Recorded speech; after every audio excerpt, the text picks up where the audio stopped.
Hi, everybody. Je pense que tout le monde a bien mangé. Voilà, ceux qui ont jeûné continuent à nous supporter dans la prière. Ça, c'est une bonne chose. Nous aussi, on est derrière pour que le jeûne là aille jusqu'au bout. Parce qu'il ne faut pas jeûner et puis à 16 ans arrêter, ce n'est pas bon.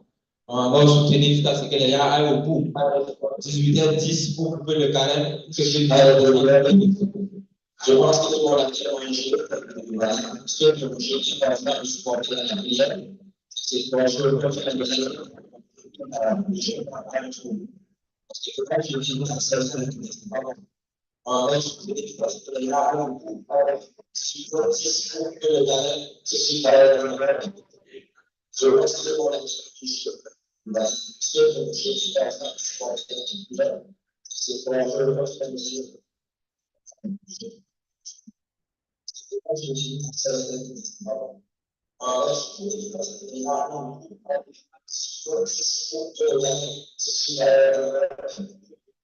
une bonne chose.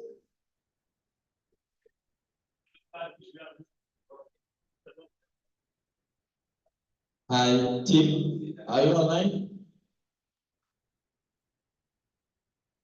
Hello, yes, I am online. Okay. So, can you tell us what will be the next step for the Drupal?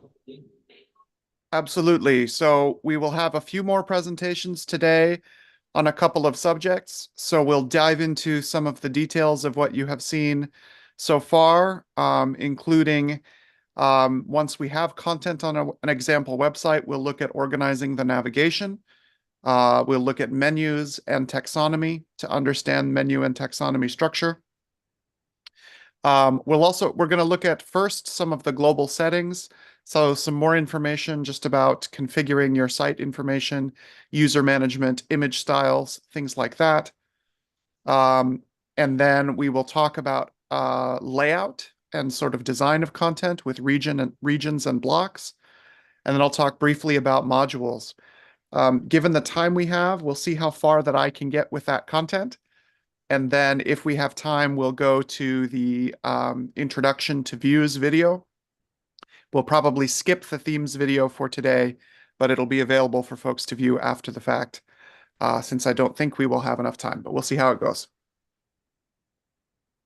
So for this step, what we can proceed, I don't know if I let you explain and sometimes stop and translate for people in the same CMS would be good. Yeah, we can do the same format. I'll speak for a little while and do a little bit of demo, and then if you would translate, just jump in when it makes sense. Okay, thank you. So I will translate the program for people and what we do, and they will understand, and I come back to you to continue the rest. Okay. Great. Nous allons aller un peu en profondeur sur la configuration basique de Drupal. On va voir comment configurer Drupal. On va voir un certain nombre de notions, la notion d'image dans Drupal. On va voir aussi la notion de catégorisation des éléments dans Drupal, comment on catégorise un élément dans Drupal, comment je peux créer des catégories, on appelle ça des taxonomies, on va voir ça. Aussi, on va voir les styles d'image, on va en parler un peu. Et nous allons essayer de voir aussi les modules et comment ajouter des petites fonctionnalités pour étendre Drupal. Et on verra, si on a le temps, on va faire un peu les termes, mais si le temps le permet, on va voir une introduction à un outil qu'on appelle View, qui est en fait un outil central dans la création de Drupal. C'est ce outil qui nous permet de faire des requêtes informatiques où les programmeurs savent ce que c'est. Quand tu veux faire une requête, tu dois écrire un ensemble de codes où il va chercher tel élément dans la base de données et puis afficher à tel endroit. Ça, c'est les requêtes. Et on va voir qu'il y a un outil dans Drupal qui permet de le faire en seulement un ou deux clics. Il te fait toute la requête et il affiche le résultat là où tu veux. Donc voilà ce que nous allons faire pour la suite de ce programme. C'est pour cela, localement, on va te demander d'installer à peu près Drupal pour que ça fonctionne. Et je le dis toujours, si quelqu'un n'a pas Drupal installé, tu lèves ta main, on va essayer de t'aider à installer. Donc pendant que la vidéo passe, on suit et on fait les installations. C'est ça le travail d'un programmeur. Faites deux choses à la fois, vous pouvez le faire. Vous suivez la vidéo et vous finissez l'installation. et il va faire des explications de démos que vous suivez en même temps. Et nous, on va essayer de le prendre au fur et à mesure. Merci et bonne continuation. Concentrez-vous, s'il vous plaît. Si quelqu'un a un retard, il ne faut pas avoir, on lève ta main, on vient, on t'aide à avancer. C'est bon? Merci. Our team again that so that we can continue. I introduce the session for people and I let you go on. And if you estimate that I can stop and make translation, you can tell me. Or if I also estimate that it's time for me to translate, I will tell you to stop and I will make translation for people. That sounds good. Okay, so you can go on. Thank you. Very good. Thank you. All right, so I'm going to talk about some global settings and users, roles, permissions, and image styles to start with. Like we mentioned at the beginning of the day, if you want to follow along with a demo site, you certainly can. I don't know if your demo sites are still available or still open, but I will play with one a little bit as we are going along to show you what we're talking about. But first, we'll start with some of the concepts for global settings, right? So you've seen some of these in the previous presentation. So some of the basic settings for a site that you may want to manage would be on the configuration page. So again, we go to our configuration menu. We look under System for basic site settings, and we can make some adjustments here. We can say umami recipe site, the best recipes. We can change the front page to a different page, et cetera, and save this kind of configuration. So this has a lot of the basic information about the site. And we can see these sorts of changes reflected when we go back to the home page, such as the new slogan and so on that I've added. I'm going to keep going from here. You also saw how the location information was configured for different users. So I want to talk about that as well and get things set up for people. If you look again in our configuration system setting, we can find a variety of information like regional settings, date and time formats, languages, and content translation, which I think will be very important, as well as user interface translation and things like that. So I'll go briefly through some of these settings for you. In the regional setting, we can decide the default country. We can choose which day of the week the content should start on, the time zone, let users configure their own time zones, etc. We can also go into the language format, and we can add additional languages. One of the powerful features of Drupal is that there's translations available for all of this user interface text in many different languages already. So, for example, if I add an additional language like French, this will become available for translations. What it's doing right now is importing French translation information. It'll get it from Drupal.org. It takes a moment. And then I can set default language configuration. So as you can see, we now have the French user interface. So you saw this during Mauricio's presentation, and it's something that you can set up yourself for the demo site that you are playing with today, if you also want to make these changes and use the French interface. My French is not very good, so I'm going to go back to English for myself and sort of continue along with the demo here. So a few moments, this part for people. Sure. Okay. Alors, là, il est en train de faire la démonstration de la configuration de base d'un site Drupal qu'on vient d'installer. Si on part dans le menu configuration et système, on peut mettre les informations concernant le site, son nom, son logo, le slogan et tout ce qu'il faut. Ensuite, dans la partie configuration toujours, on peut configurer la langue. la langue que nous voulons pour notre site web et nous pouvons configurer les paramètres régionaux, c'est-à-dire que est-ce que notre site fait partie de quel fuseau horaire? Si nous sommes au Burkina, on choisit dans la liste Burkina Faso et il va nous donner les zones horaires et on choisit, on configure toutes les dates. Ça, c'est important à savoir, surtout pour la géolocalisation. Quand tu veux faire la géolocalisation de ton site, c'est bon de configurer les paramètres régionaux pour que ça puisse prendre en compte. Ensuite, il nous dit qu'on peut ajouter une langue supplémentaire dans Drupal. Par exemple, on a un site en anglais et en français, le même site, mais traduit dans les deux langues. Celui qui parle sur la version française à la version française, celui qui parle sur la version anglaise à la version anglaise. Drupal permet de faire ça. Et pour ajouter une langue, il faut toujours aller dans le menu configuration. Dans les paramètres, tu vas voir une partie où on a langue et région, et tu ajoutes la langue que tu veux. Donc, tu as le mot. Par exemple, tu peux décider de faire une version mot de Drupal. Tu traduis et tu installes, et voilà, ça peut être un challenge pour nous de créer la langue. Moré, Fulfulté, Jula, Ogogo, ajouter dans les paramètres des langues Drupal internationales. Les gens vont ajouter ça. Ils vont ajouter celui qui veut faire sa langue, tu fais, tu ajoutes. C'est ça qui est la magie de la chose. Donc, on peut configurer ces notions de langue-là. Et il dit, quand tu ajoutes, souvent, quand on ajoute des éléments, il y a toujours des nouveaux onglets qui s'ajoutent.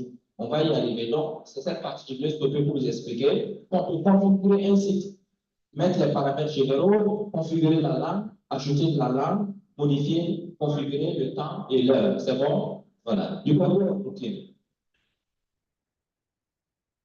Thank you.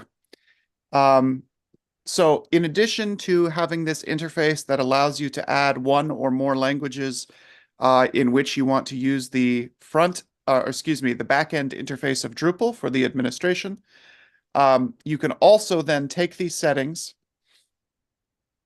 return to the site itself, and you could pick a particular page. So if I take an article such as this one, I now have an option at the top here for translation if I want this content to be available in multiple languages.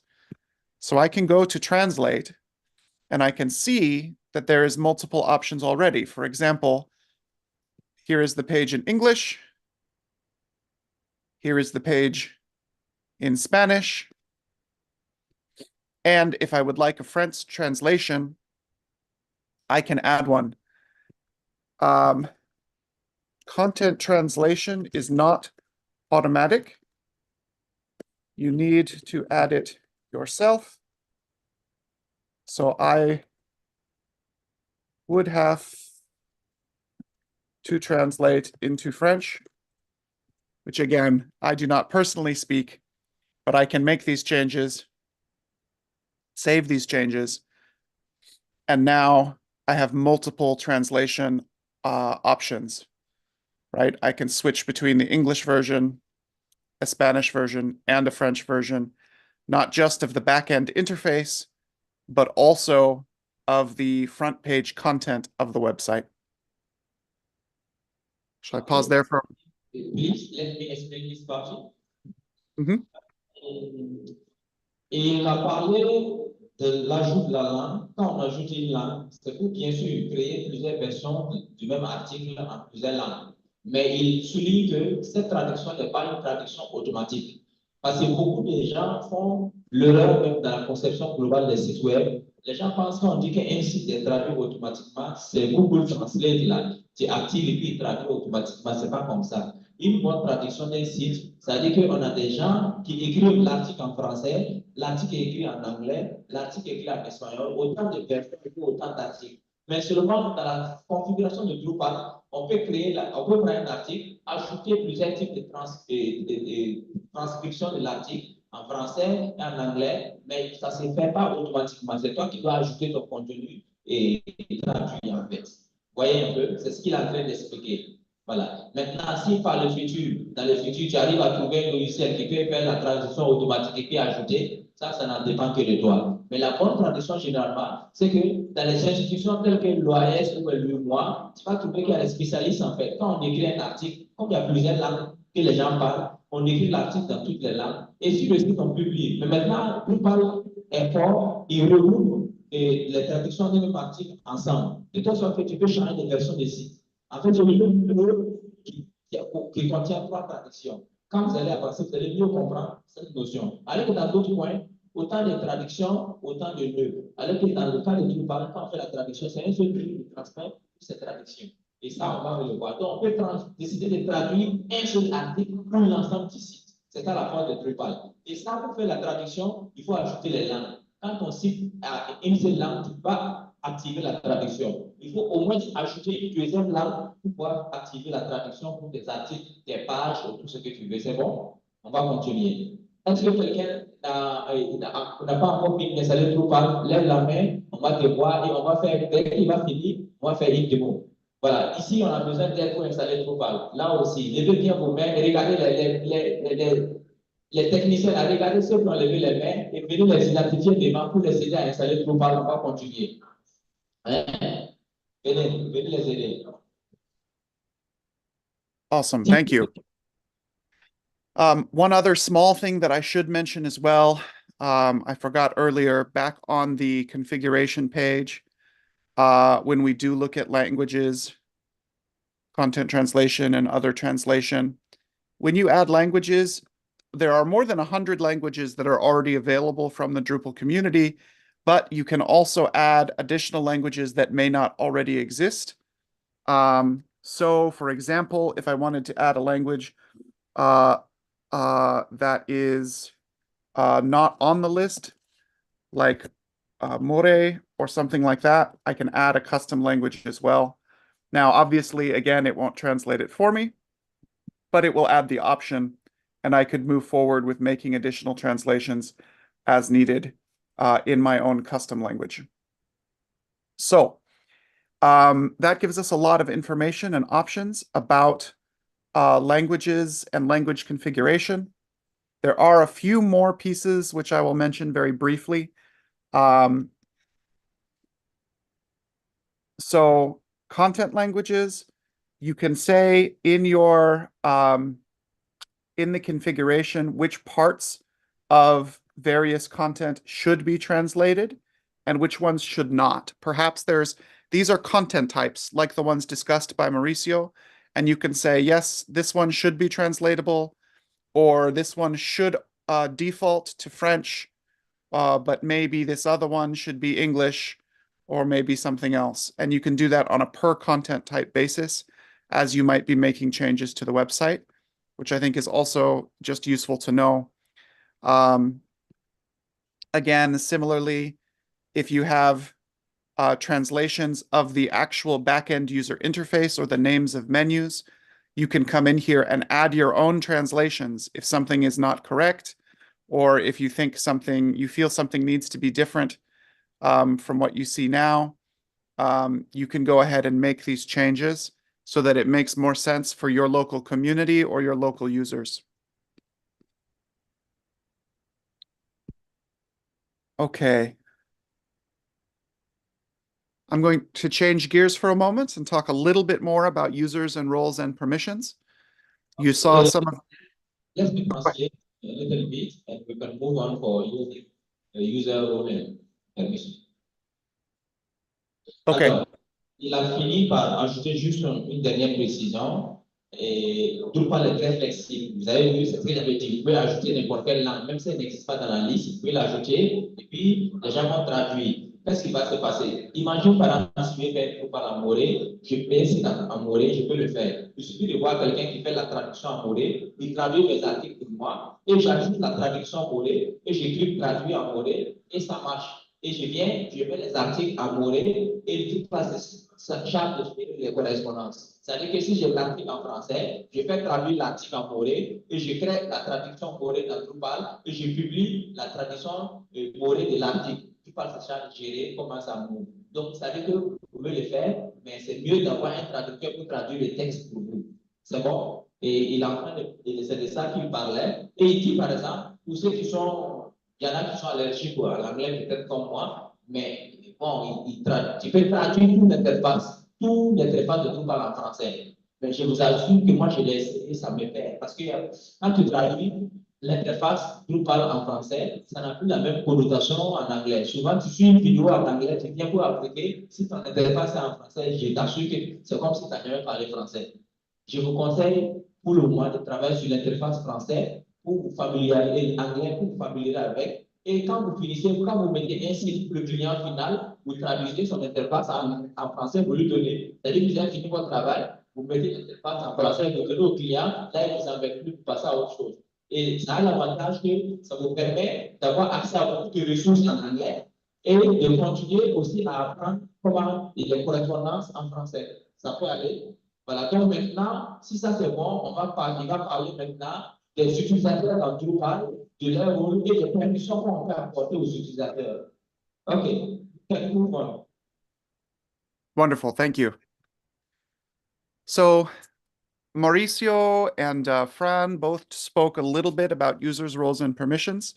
I would like to show some of that information again. Right, the basics are anyone who's using that website is a user, including you. The default users that exist are anonymous, are anonymous users who are not logged in, users who are logged in, who are authenticated users, the administrative user, and any other custom user that you may have created. I'll cover all these concepts and then show the demo, so I'll let you translate there. Permissions are the next part. Permissions are any individual action that you can do on the site. Viewing content, editing content, changing configuration are all governed by individual permissions. And any user can be granted a permission based on which role they would have. And those permissions can also be defined by modules that you install on the site. Roles are the last part of this puzzle. So rather... Alors, il dit que le cas de Drupal, la gestion des utilisateurs est déjà configurée. Et quand on installe un site Drupal, il nous envoie tout un outil qui nous permet de paramétrer les utilisateurs. Un utilisateur qui n'est pas connecté, on appelle ça un utilisateur anonyme. Dès qu'il est connecté, il est un utilisateur authentifié. OK? Ensuite, on peut décider qu'est-ce que tu peux faire ou ne pas faire dans le site. C'est ça la puissance de Drupal. Je peux dire, toi, tu peux publier, tu peux regarder, tu peux supprimer, tu peux modifier, mais toi, tu ne peux pas supprimer, toi, tu ne peux pas modifier, toi, tu ne peux pas même regarder. Donc, on peut décider de paramétrer le site comme on veut, donner les droits et les autorisations à qui on veut, comme on veut, sur notre site web. Et ça, Drupal intègre ça déjà en son sein. C'est ça l'avantage de Drupal. Et c'est cette partie qu'il a fait d'expliquer. Donc, on peut décider de créer et d'affecter des rôles à tous les utilisateurs. Je prends un exemple. Si tu fais un site web, par exemple, pour un service de comptabilité, le chef comptable est celui, par exemple, qui peut peut-être contrôler tous les fichiers comptables qu'on a fait. Et celui qui saisit, par exemple, l'information de la caisse. Quand il saisit l'information de la caisse, et imagine qu'en temps, il veut voler. Il revient le lendemain matin, il veut modifier l'écriture qu'il a saisi hier. Généralement, dans certains cas, on ne permet pas que celui qui rentre l'information puisse modifier. S'il doit modifier, il demande la permission à l'administrateur. L'administrateur lui demande pourquoi tu veux modifier l'information. Tout ce qu'il a saisi, c'est 1000 francs. Pourquoi tu veux ramener à 1500?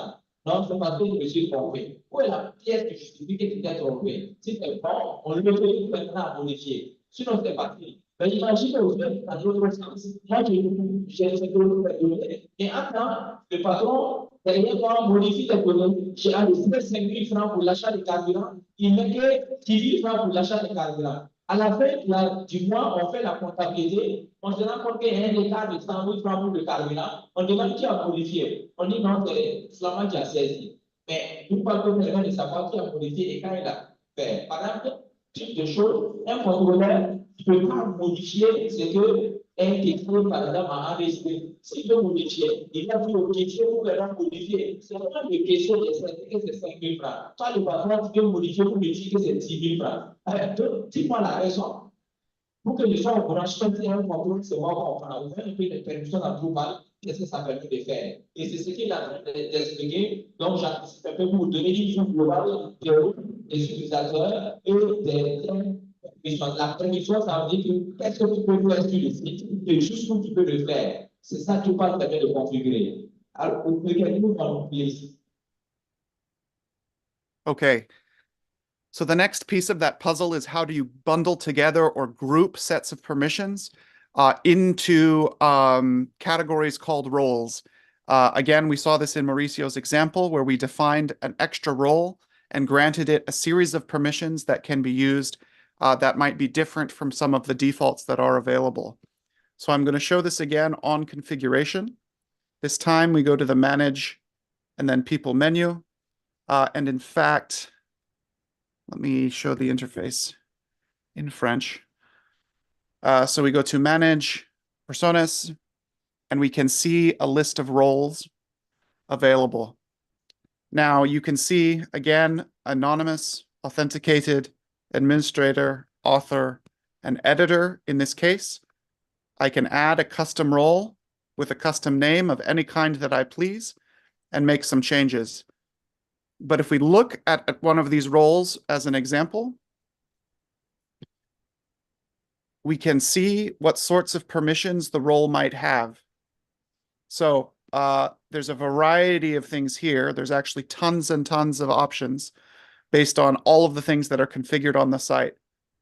But most of the basic information is whether or not we can create or publish new content, whether we can view that content that's enabled for this user, whether they can use contextual links when editing content, and a few other things like uploading and accessing files and things like that. So this is how we define for regular users how they're going to be able to interact with the site with a particular role. You can see the difference between that role and a role with significantly more capabilities, like the administrator role, which has access to everything that is possible on the site. So this is part of the security of how you control things that you want a regular user on your team who's writing content to be able to do versus someone who's actually configuring and creating the website like you yourself would do. You can also see when you are looking at the list of users on a particular website, which roles they have. So you can see here the authors, the editors, etc. And I can filter to see, I want to see only the users who are editing the website. And if I want to change this user, I can modify them. And I can say, no, I don't want them to be an editor anymore, but they can still be an author, for example. And I can save those changes. Do you want to speak to that at all? Yes. Alors, c'est toujours le rôle et les utilisateurs. Ce qu'il a envie de dire, par exemple, on peut prendre un utilisateur particulier, lui dire ce qu'il peut faire. On peut faire ça à l'indéfini, même 1000 utilisateurs, tu peux prendre par exemple 1000 personnes différentes, et dire toi tu peux faire ça dans le site, toi tu peux pas faire ça. Mais souvent, ce qui est commode et pratique, c'est de définir le rôle d'administration pour une application. On peut décider, par exemple, faire, par exemple, pour l'application pour un site web, par exemple, de journal. On peut créer le rôle d'éditeur. On dit, par exemple, tous les éditeurs peuvent ajouter du contenu, mais ne peuvent pas publier. Et le rôle de rédacteur en chef, et par exemple, si on a 2 rédacteurs en chef, on les affecte le rôle de rédacteur en chef. Et ils peuvent lire les publications et les publier. L'éditeur peut juste créer et proposer à la publication. Donc, il a train de dire, on peut créer un rôle et ce rôle-là, on attribue à plusieurs personnes. OK? Donc, si on parle de cas de Drupal comme ici, on peut créer par exemple le rôle de ceux qui sont en train de vous installer là. On dit eux, des techniciens, des superviseurs. Donc, on crée le rôle de superviseur et on décide que tels sont les superviseurs. Moi qui suis en train de faire la traduction, on crée le rôle de traducteur et on me met, moi, s'il y a 2 autres personnes, eux aussi, on peut les ajouter. Donc, on peut retrouver les traductions dans un rôle et affecter à un utilisateur ou affecter à plusieurs utilisateurs. Et c'est ce qu'il essaie de dire. Donc, on peut voir la liste des rôles, on peut aussi voir la liste des utilisateurs. Donc, il a expliqué ce concept et on continue. Et quelques complices. Wonderful, thank you. So we've looked through these examples of assigning permissions and roles and changing a user's role. A different category that I would like to talk about is image styles. So managing images has always been an important part of managing website content. And image styles allow you to upload a single image, but display it in several different ways. So each variation of that image is known as an image style and applies some kind of effect or restriction to that original image. For example, You might have a very high resolution photograph that you want to upload as part of an article or a user profile or something like that. But you know that high resolution photographs do not load quickly on slow internet connections. So you can define an image style that will automatically resize that photograph to a size that fits the website and loads much, much more quickly. You can also configure the styles to do things like crop it to a different shape, or apply an effect to make it in black and white instead of color, or any other kinds of custom manipulations to images that you might need. We'll look at this in a moment, but you'll see an example of image styles that show what an original image uploaded might be, and then a smaller size, a medium size, that scales and crops the image down so that it's going to load faster on people's internet connections.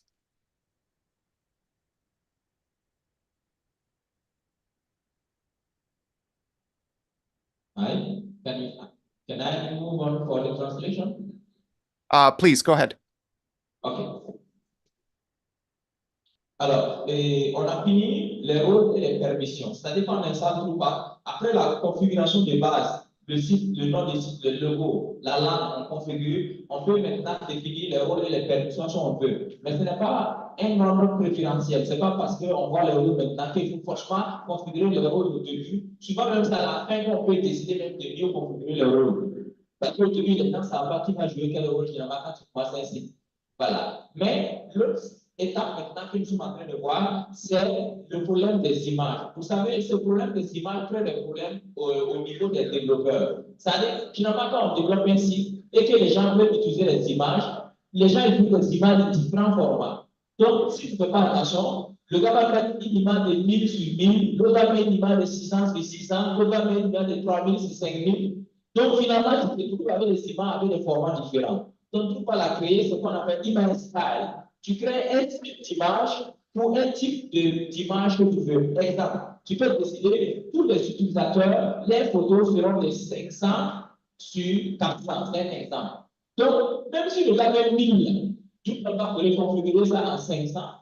Donc, tu calcules la tête. Tu sais que ça, c'est configuré. Tu peux décider aussi de créer un site d'image pour un type de contenu particulièrement, pour un article ou pour un utilisateur. Donc, ces images sont importantes. Ça permet d'optimiser les images et de les utiliser dans un format standard. Ce n'est pas intéressant que sur un site, quand tu veux voir la liste des personnels, tu cliques liste des personnels, on voit, il y a une photo qui est plus grande que l'autre, il y a l'autre qui est plus large que l'autre, il y a l'autre, tu vois, c'est bien à voir. Donc, on fait un format prédéfini, c'est ça qu'on appelle image style.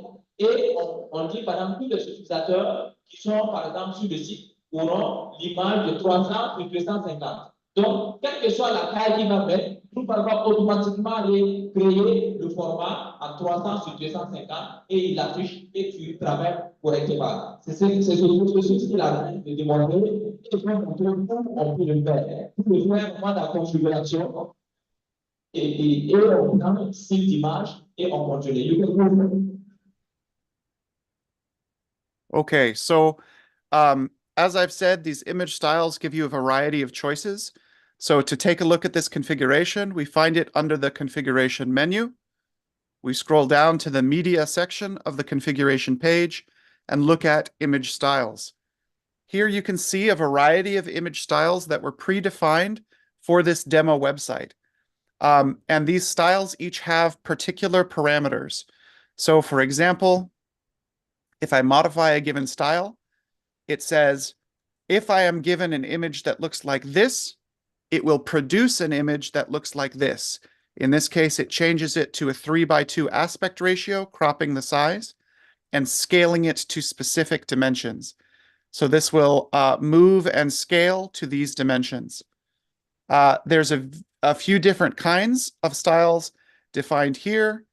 So we will also see options such as this medium size image, right? It will take a much, much larger image, but it will fit it to a maximum dimension of 220 pixels on one side, which will make that image much smaller and much easier to load. So this is very important because, again, if you upload images that are much too large for your website, it will begin loading very, very slowly.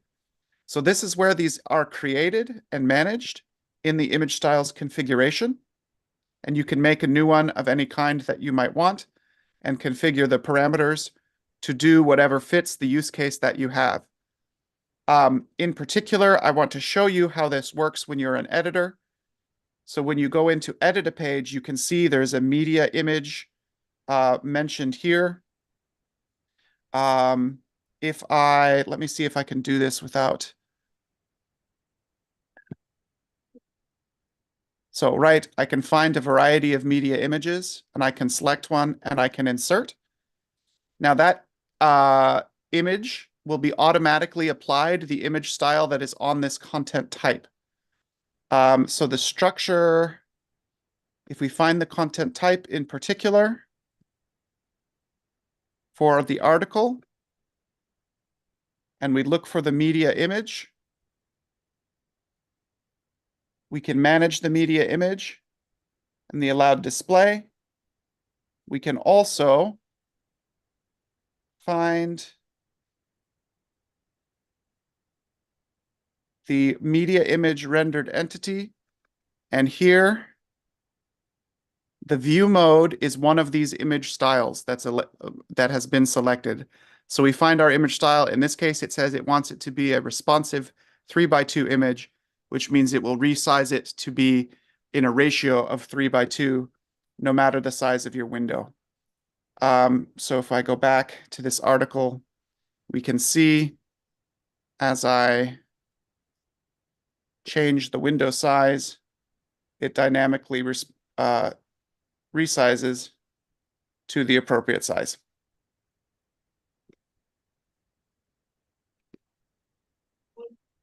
Okay. So let me go on for this translation. Et toujours pour les études d'images, il fait une démonstration de comment on peut appliquer un type d'image à un type particulier.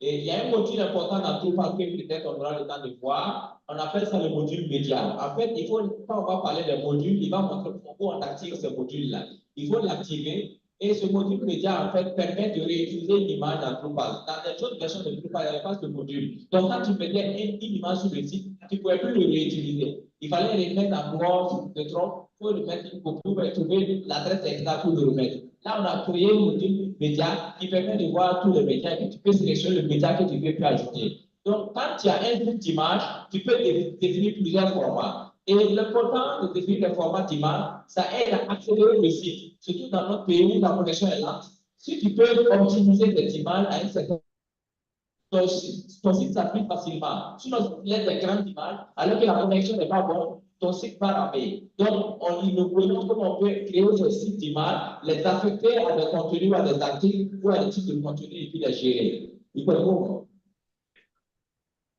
Thank you. Okay, so that covers image styles, which are another important area. I'm going to switch over now, making the most use of our time that we have, to talk a little bit about menus and navigation.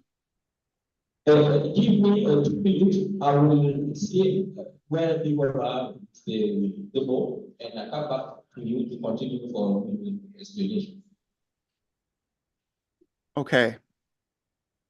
So, les installations de sites web Drupal, vous en êtes. Tout le monde a pu installer. La presque fini. Mais ceux qui ont pu installer et qui se connecter sur l'interface, ils sont combien? Levez les mains, on va voir. D'accord. Alors, je veux quelqu'un qui va venir prendre un exercice pour les donner ceux qui ont fini et pour continuer avec ceux qui n'ont pas encore fini.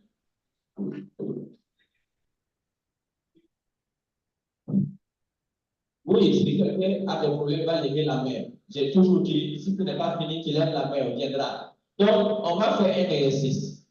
On va créer un type de contenu qu'on appelle une formation.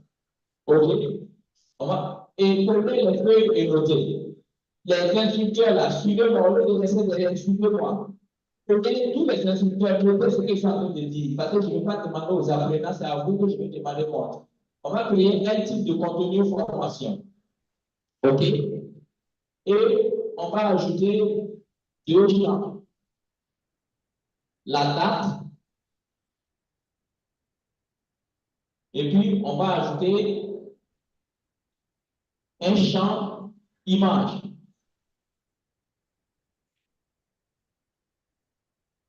Ensuite,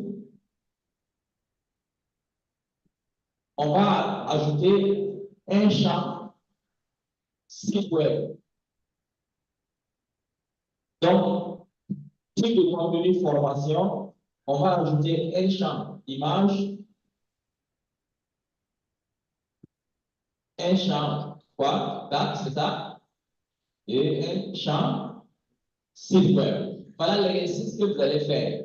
C'est-à-dire qu'on va créer le moule qui va nous permettre de publier les formations. Et quand on prend une formation, on a la date de la formation. Et s'il y a un site web pour la formation, on verra le site web de la formation. OK? Donc, c'est l'exercice que vous allez faire que les gens appliquent pendant qu'on suit pour les menus. Si c'est bien codé, et par applaudissement, il va entendre. Est-ce que tout le monde a compris? On a mis ceux qui ont entendu ce que j'ai dit. Si tu n'as pas entendu, n'applaudis pas.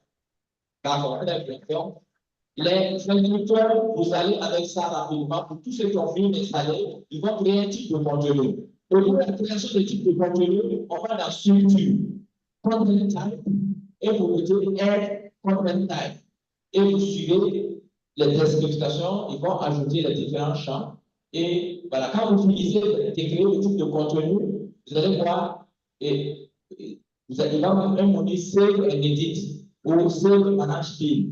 Il va aller et vous allez commencer à ajouter vos champs. Vous allez montrer comment ajouter ces deux champs-là. Donc, chaque champ a un type et vous allez configurer. Pendant qu'il explique les menus, on va venir aussi vous montrer comment on ajoute le menu dans le site web.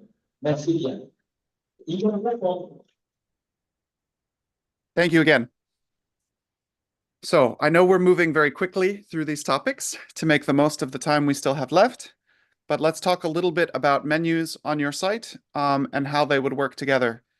So there are some basic menus that are part of every Drupal site that are created automatically. Things like the primary navigation, the administration menu, the user menu, the footer menu, and some tools menus. You can see some examples of these. This is the administrator menu that I just referred to a second ago. This would be the main menu for this particular website. This would be the user menu. Here might be the footer menu, or perhaps here, depending on the site. And the tools menus and things may appear somewhere like this. So these are a variety of default menus that are going to appear on any given site. But let's say that I want to modify these. There's a few ways that we can think about doing this. One, we can modify a menu directly from the user interface, and it takes us into the navigation for the menu configuration on the back end. And you can see here the list of existing menu items, and I can do a variety of things. I can say, I no longer want the home link, perhaps. I can save that change. It's no longer here in the front of this menu. I can modify the menu again. I can restore that menu item and save that change. I can modify it again. I could add a new item. Perhaps I want the item to go to Drupal.pf. Let's see,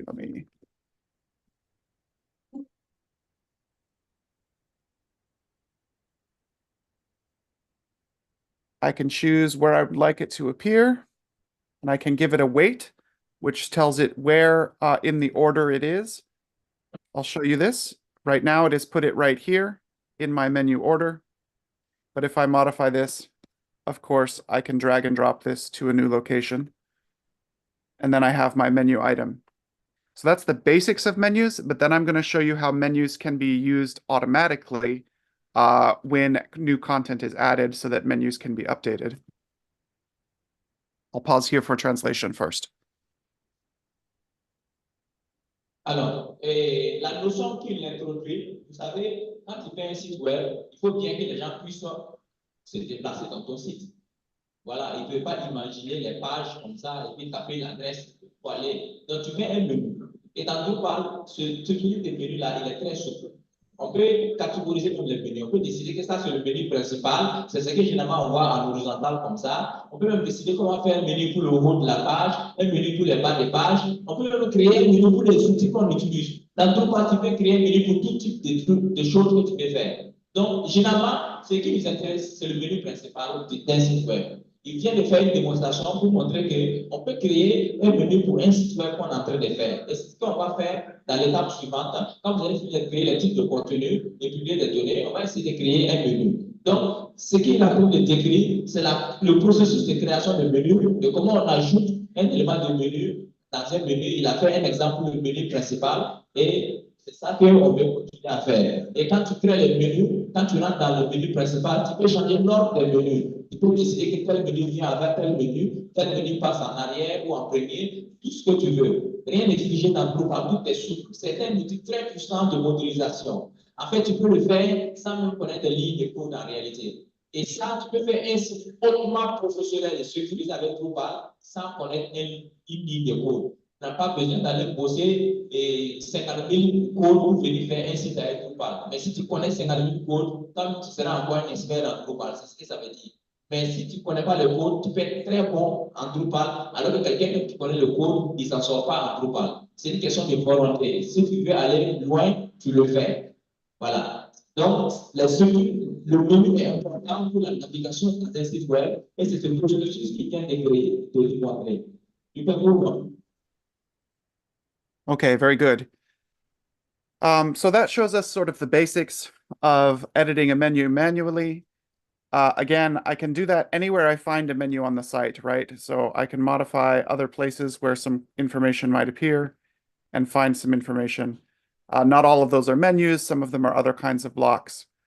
One thing I also want to show is adding menu links in the course of regular editing of content. So for example, if I edit this article, let me switch it to French again. If I am editing this article, I also have the option for placing in a menu. So I can say, I can find an existing menu that might exist, and I can say I would like to add this item to the menu just by checking this box. And if my theme is properly configured to allow submenus, then I would have that option. It isn't necessarily configured. It depends on the particular site. But if I go back again, the other way I can do this is, let's put it just on the main principal navigation, save the change, and very simply, now it's up here in the menu. And if I want to take it away again, I can deconfigure it here and save. And now it's back to normal. So that's a very simple way to edit, to add something to a menu item without manually creating the link. You can do it right in place as you're editing a specific piece of content. Let's see if I've missed anything important here. Okay, I think that's everything, and then I'll switch to taxonomy. So please add any other remarks before I switch over. L'explication qu'il vient de donner, c'est la capacité de faire déplacer un élément et de changer de catégorie de menu. Par exemple, si moi j'ai créé des types de menus pour le pied de page et des types de menus au niveau horizontal que j'appelle menu principal, et d'autres menus que j'affiche en haut, je peux décider que le menu que j'ai mis au pied de page, maintenant je le mets au menu principal. Et de façon souple, je peux changer sa place. C'est ça, c'est la démonstration qui vient de le montrer. Un menu peut appartenir à un groupe qu'on veut. C'est bon? Voilà, ça c'est l'explication qu'il donne. Et ensuite, vous allez faire la pratique comme on est en train de faire. Alors, est-ce qu'il y en a qui ont commencé à créer le type de contenu? Osiris, je vous vois assis et je vois que le type de contenu, j'ai demandé le type de contenu. Si je vois un instructeur assis, on lui héritier son insigne d'instructeur, on le met à la formation pendant 8 mois, quand il va finir, il va revenir. Oui.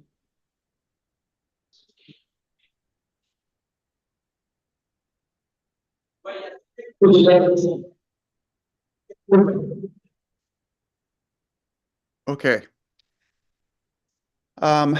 So the next structure that I want to talk about is taxonomy.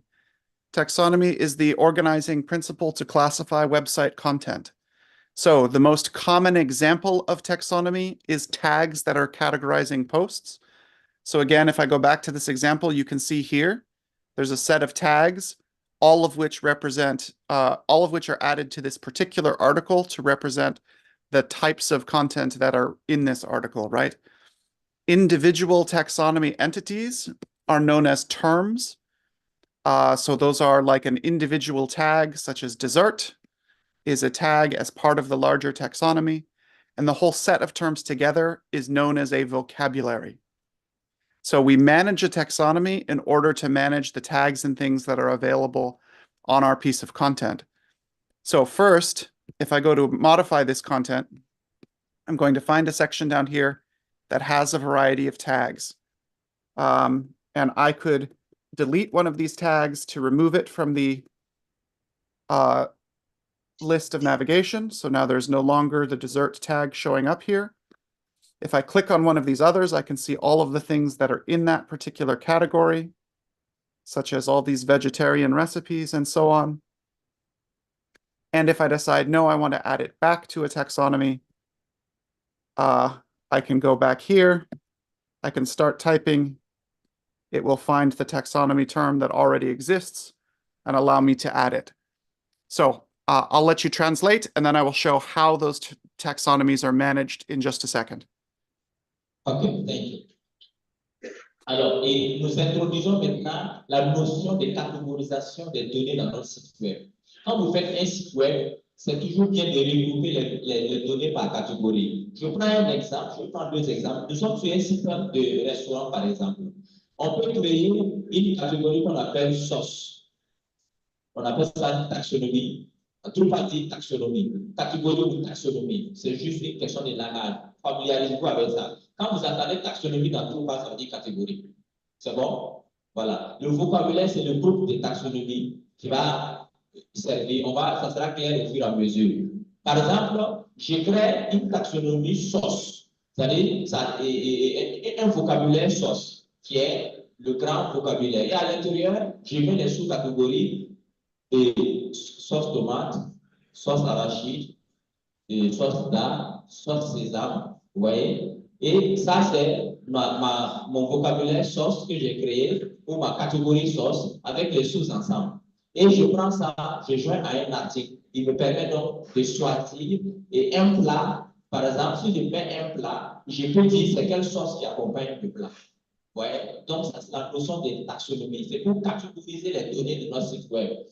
Deuxième exemple, quand on fait un site de journal en ligne, on a des articles qui portent sur la politique, des articles qui portent sur l'économie, des articles qui portent sur la religion, des articles qui portent sur, par exemple, la santé. Donc, on va créer une taxonomie, une catégorie tout court ou catégorie d'articles et on crée à l'intérieur politique, économie, santé, et informatique, tout ce qu'on veut. Et on joue ça en un type de contenu article, par exemple. Donc, la création d'un article, on peut choisir c'est quelle catégorie auquel l'article est affecté. Si on met un article sur le cas Burkina, on peut voir que c'est affecté à la catégorie informatique ou la nouvelle technologie.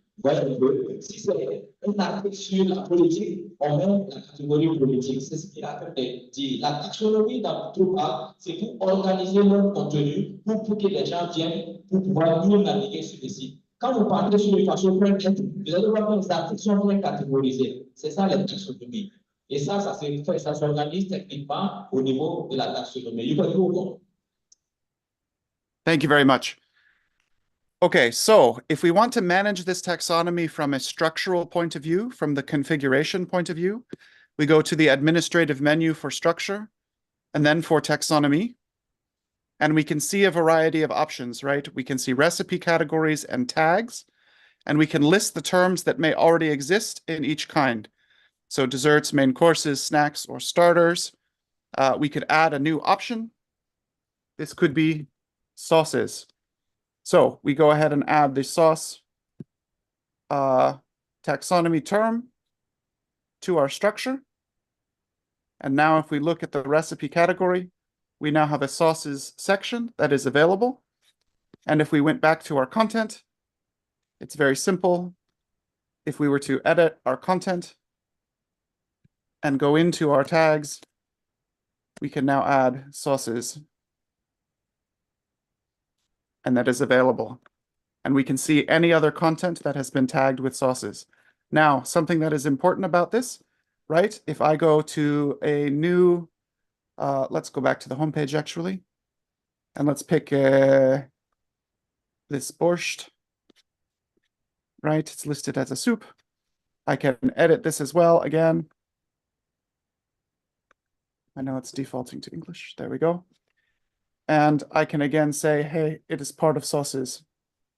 Or I can add it as a tag. And we can again save this change. We can see here. And now we have 2 items in our taxonomy. Something else I should mention, this taxonomy term, or all of our taxonomy terms, are building what is called a view, which is one of the last topics we want to talk about today, which is what are views? Views are displays of this content. So they could be displays of any kinds of lists of objects. In this case, it's a view of all of the content types that match the sauce taxonomy term. So we'll talk about that in a minute, but I'll pause there just to catch up the translation. Okay.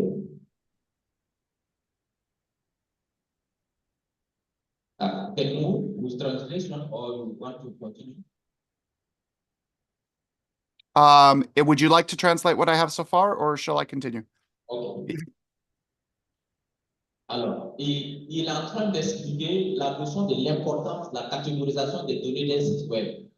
Il dit, il a pris un exemple, une donnée, on peut même décider que notre article ou notre élément ou notre donnée fait partie de plusieurs catégories. Ça peut arriver. Par exemple, je prends le cas d'un enfant qui est né d'un père Mossi et d'une maman Peu. On peut dire que quand on dit, on peut l'affecter à la catégorie Peu ou Mossi, lui il a 2, il peut prendre les 2. Il est Mossi, il est Peu. C'est un exemple. Mais ce n'est pas trop palpable, mais je prends un exemple comme ça que vous pouvez voir. Un autre exemple, imaginons que nous sommes dans le cadre de combat contre le terrorisme. Et politiquement, on décide par exemple que la Russie nous a donné 3 avions de guerre pour combattre le terrorisme. Le don de la Russie peut être vu comme un acte politique, puisqu'ils ont des objectifs politiques par derrière. Mais en même temps, nous, on peut écrire cet article pour dire la politique. La Russie donne 3 avions de guerre au Burkina. Mais on peut mettre sécurité aussi. Cet article fait partie de la sécurité, puisque c'est vous qui on se défend sur le plan sécuritaire. Donc, on peut dire cet article donne les 3 avions de guerre appartenir à la catégorie politique, comme à la catégorie sécurité. Oui, ça c'est des choix qu'on peut faire. Mais on peut aussi, donc c'est pour dire que ce n'est pas fiché.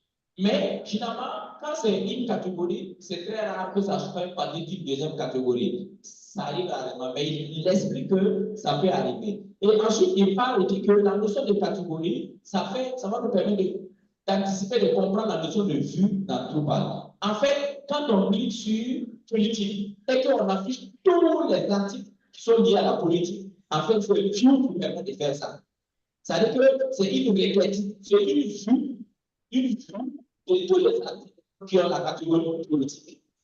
Une vue de tous les articles qui ont la catégorie politique. Et dans son cas, il a fait une vue de tous les repas qui portent sur, qui ont une source ou bien qui sont liés à un autre élément. Comprenez un peu? Donc, le fait de joindre une catégorie à un élément, ça fait que cet élément rentre dans un ensemble. Et quand, pour afficher l'ensemble des plats, par exemple, c'est une vue qui permet de créer. Donc, tout parle crée automatiquement souvent des vues par derrière, sans que nous, on s'en rende compte.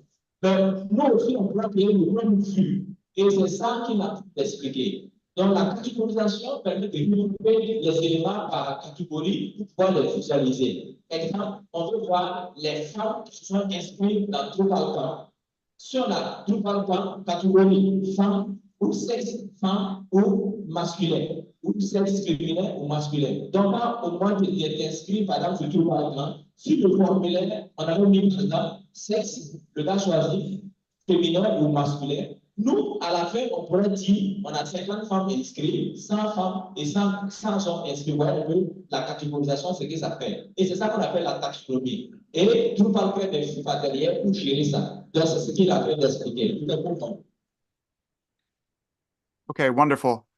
So I'm going to change gears again and talk about the layout and structure of the website. So we can see our website here on the main page. There's a variety of different types of content. There's a logo area here. There's the language menu here, the user menu, the main menu. There's a featured article here and additional articles down here, and a bunch of content of various kinds. So how do we go about structuring and placing this content? This is when we need to begin to understand the structure of regions and blocks in our theme. So to understand that, I'm going to look at the Appearance tab in the administrative interface, and I'm going to take a look at the available regions to configure for a particular theme. So if I look here, I actually want Metajour, is this it? No. Sorry, I don't know how to find it in French. Let me find it in English. Here we go. So there is the block layout section. So what we're going to do is, as you can see, here are a variety of structures that are placed as, a variety of structures that are placed as blocks into different regions, like the language switcher, the search, the account menu, the branding, the navigation. So we know those names. If we go back and look here at the website, here is the language menu, the search, the user menu, the branding, the navigation. That is the same terms that we see here. And we can actually see sort of a preview of what all of the different available regions are. And then I will show you, after we catch up the translation, what it means to move the content around in these different places. So, Salama, please introduce this topic. Thank you. Et là, on va introduire une chose très importante dans Drupal, c'est la structure des sites web dans Drupal. Et la structure des sites web dans Drupal tient compte de deux éléments, la notion de bloc et la notion de région. Donc, quand tu fais un template, une maquette d'un site web dans Drupal, dans cette maquette, il y a plusieurs notions que tu dois intégrer. C'est-à-dire, on crée des régions dans la maquette et dans cette maquette, on place des blocs. Et il dit, on va démontrer cette partie. Alors, tous ceux qui ont pu installer Drupal, levez les mains, on va voir ensemble. Voilà, vous allez me suivre étape par étape. Et vous allez aller là où je dis. Ne faites rien, vous stoppez tout et vous suivez ce que je dis. Alors, si vous partons en structure, j'espère que c'est en anglais chez vous. Hein? Ce n'est pas en français. C'est en anglais? D'accord. Dans le menu structure, vous allez voir, vous allez cliquer là-dessus. Vous allez voir une partie block and layout. And layout. Quand vous cliquez là-dessus, il va vous afficher les régions et les blocs qu'on utilise dans le thème actuel de notre site. OK? Tout le monde a pu aller sur cette page. Si bon, applaudissez, je veux voir. OK. Block and layout. Cette partie nous permet de voir comment notre site est structuré et quels sont les noms de régions que vous voyez. Est-ce que quelqu'un peut me dire le nom d'une région qu'il voit dans... Oui? C'est ça? Ensuite, vous avez quoi? Le nom d'une autre région? OK. Etc., etc. Et il y a les petits autres là, ça c'est les blocs. On va en parler. Maintenant, dans cette partie, il y a un autre lien. Vous pouvez faire le temps droit, démontrer région. Vous avez vu le lien, démontrer région, n'est-ce pas? en haut. Vous faites tout le temps et vous oubliez dans cette nouvelle onglet et vous allez voir, il va vous donner le schéma de votre template. J'ai dit tout de suite dans la nouvelle onglet pour ne pas remplacer ce qu'on a fait. On a pu faire ça. Démontrer région. Là, il vous donne comme le cookie de votre template avec les noms des régions placées. Tout le monde a pu faire ça suivi par applaudissement. Très bien. Donc, c'est ça qu'il a fait d'expliquer. Et si tu veux voir, quand on fait une maquette, un template, il y a des régions et dans chaque région, on a fait. Par exemple, on peut dire à l'index, voilà ce qu'il a fait, vous voyez la démonstration des régions. You can write that for a structure and block demonstration region, please. Yes, voilà. Donc, vous voyez ici, il a présenté les différentes maquettes. Il y a une région en haut, il y a une région ici, il y a une autre région en anglais, il y a d'autres régions. Toutes les parties bleues, c'est les régions où on peut venir loger des informations. Go back to the review of the website. Et voilà. Donc, vous voyez, dans les régions là, on a mis ceci, et vous allez voir que dans les régions, on a passé ça. Donc, c'est ça qu'il a présenté dans démonstrer cette région. Donc, ce que vous devez retenir, quand je crée un site web et je joins un template, le template a des régions. Et moi, je décide maintenant de placer mes blocs pour l'information dans les régions. C'est ça la logique de Drupal. Un thème des régions, et quand je veux affecter quelque chose, je l'affecte à une région. Si je veux qu'il soit dans le menu de content, je mets dans content. Si je veux qu'il soit dans le haut de la page, je mets dans header. Si je veux qu'il soit dans le pied de page, je mets dans footer. Vous voyez, c'est ça qu'il a fait d'expliquer. C'est bon? Thank you very much. So, we now understand that there's this concept of regions in which the types of content or the blocks of content get placed. So I can make some changes. Let us decide that I would rather have maybe my language switcher and my search bar instead of at the top of the page. Maybe I want to put them way down in the footer of the page. So something that I can do is I can either drag and drop to move them around, or I can select the menu and place them in a lower location. And we will see them here now. Language switcher, search. I can save the blocks, refresh my page, and now maybe that doesn't look the best, but they're moved down here. Instead of being up here, this content is now down here. Maybe I like the search, but I'd rather have my language selection back where it was. So I can go back again and say, let's put the language selection back in the pre-header, but let's put it on the right-hand side. Again, I can save my blocks. Now my language selector is back here. So I've moved an important component without having to recode anything in my theme. I've just had to change the configuration to decide which part of the site I'd like to place it on. I can do this with pretty much any of the main components. I'm going to do one more example really quick, which is the banner of recipes is a content block, and I'm going to move that down lower down on the page, just again as another example. Save this change, refresh this page. Oh. And then let's see here. Oh, collection de recipe. I think I have already moved the right content. Let's see, configure the block. Is this the right one? Banner superior. Okay, so let's move this one down to pied de page, to the foot. I've now edited that content. It's no longer here at the top of the page. Instead, it's put here in the footer. Again, maybe it doesn't make sense, but it shows you that we can move things to different sections of the website by modifying these blocks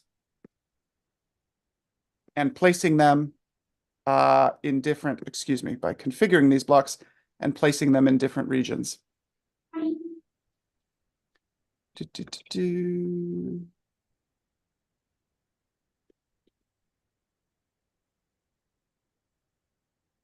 There we go. So we'll put this back in the banner and save. Next, I want to talk about making a custom block, but do you want to catch up the translation so far? Thank you, Steve. Alors, il nous a montré un peu la manipulation des zones de logo. On peut essayer ensemble de faire ça. OK? Ceux qui ont pu installer Drupal, vous cliquez sur votre menu accueil pour revenir à l'accueil de votre site. Ou vous validez simplement pour revenir au menu accueil de votre site. Voilà, vous partez, vous affichez le fichier directement, vous cliquez sur Content, tout ce que vous voulez administrer, voilà, pour revenir au menu d'accueil de votre site. Voilà, ça c'est une page par défaut de votre site Drupal.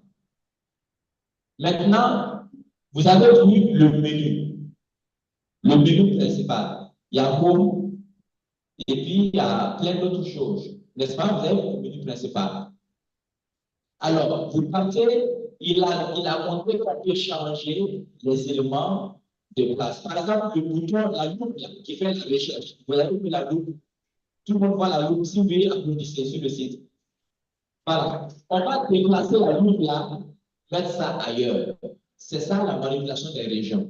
Donc, on va suivre exactement ce que j'ai dit. Si tout le monde a l'accueil, vous partez dans structure, cliquez sur le menu structure en haut, structure, et vous partez dans block and layout. Dans block and layout. Block and layout, vous cliquez dessus. Et vous regardez dans les différentes parties des régions, identifiez cherche forme. Si vous voyez cherche forme, vous vous arrêtez, j'ai dépassé. Cherche forme, c'est dans la partie secondaire menu. Vous voyez cherche forme là. Vous avez vu ça? Voilà, si vous voyez cherche forme, regardez à sa droite. Il y a un champ qui porte secondaire menu. Son nom c'est secondaire menu. Vous déroulez le champ là. Déroulez le champ. Vous allez voir qu'il y a content, il y a footer, il y a plein. Donc, mettez footer bottom. Choisissez footer bottom.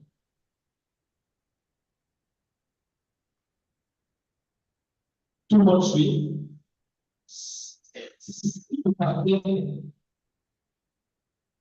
J'ai été chercher la structure block and layout. Si vous êtes la structure, vous cliquez sur block and layout. Si vous êtes dans block and layout, vous identifiez la partie où c'est écrit cherche forme. Cherche forme. Si vous le voyez, à sa droite, il y a un champ où c'est écrit secondaire menu. Vous déroulez ce champ et vous cherchez bouton.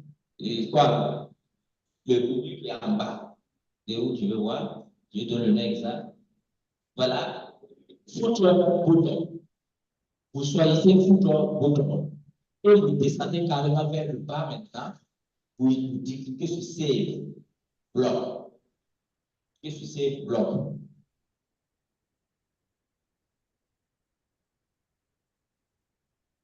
Il va enregistrer le déplacement. Et vous allez voir que votre qui est en haut là, vous l'avez déplacé en bas de votre site. Save Block. Et vous repartez dans Back to the site. Cliquez sur Back to the site. Et vous verrez que la loupe est en bas maintenant, au pied des pages, n'est-ce pas? Et le champ de recherche apparaît en bas. Si vous avez réussi ça, applaudissez, je veux voir. Voilà, ça c'est la manipulation des blocs. On peut déplacer n'importe quel élément, le mettre là où on veut. OK? Alors, maintenant que vous êtes sur le site comme ça, le même, si vous allez sur devant le menu principal ou bien remonter à travers le site. Bon, on va laisser cette partie pour ne pas vous appuyer. C'est-à-dire qu'il y a une autre manière de déplacer un menu. Il y a un bouton, un menu contextuel Quand vous partez sur la barre, il met un menu contextuel. Vous pouvez faire configurer le bloc et aller le changer de place. Mais ça, on verra. Mais l'important, la manière la plus simple de placer un bloc, c'est d'aller en structure, bloc et layout. Vous identifiez le bloc. Vous choisissez la région dans laquelle vous voulez l'affecter. Vous l'affectez et vous faites save et il est déplacé. Est-ce que c'est bon? Voilà, vous avez laissé si c'est bon. Très bien. Maintenant, on va continuer avec un autre concept qui va voir. C'est bon? Voilà. Alors, ce qu'on est en train de voir, ouais, c'est des échantillons. Hein? Mais c'est un outil puissant de développement. Quand tu commences Drupal, tu peux travailler du matin jusqu'au soir sans te fatiguer. Parce que ça te permet de modéliser n'importe quelle application que tu veux. Et avec ça, on s'assoit, on dit, il n'y a pas de travail. Donc, voilà, tu crées tout le logiciel que tu veux et tu le vends et tu as de l'argent. C'est ça notre objectif. Donner de la compétence pour que tu puisses créer des produits toi-même. Imaginer, sauf ton imagination qui te bloque dans Drupal. En dehors de ton imagination, tu peux créer tout ce que tu veux avec Drupal. Et tu n'as pas besoin d'être un expert dans le code. Et c'est ça qui est son efficacité. You can have one page. We just make some demonstration on how to place a block in a region. Right. Very good. So, Frank, how much time do we have left, do you think? We can go to 30 minutes. We can go 40 minutes. 40 minutes to about 4 o'clock. Okay. Yes. Let's try and do an overview of views as best we can. The presentation we have is a little bit longer than 40 minutes, so I may skip around a little bit to make it go faster. But this is from my colleague Fran again from the beginning of the day. And let's talk about views. So I will start the video and I'll try to pause it at a good point for you to do some translation. But yes, I'll get it started here and let's hope this works properly. Okay.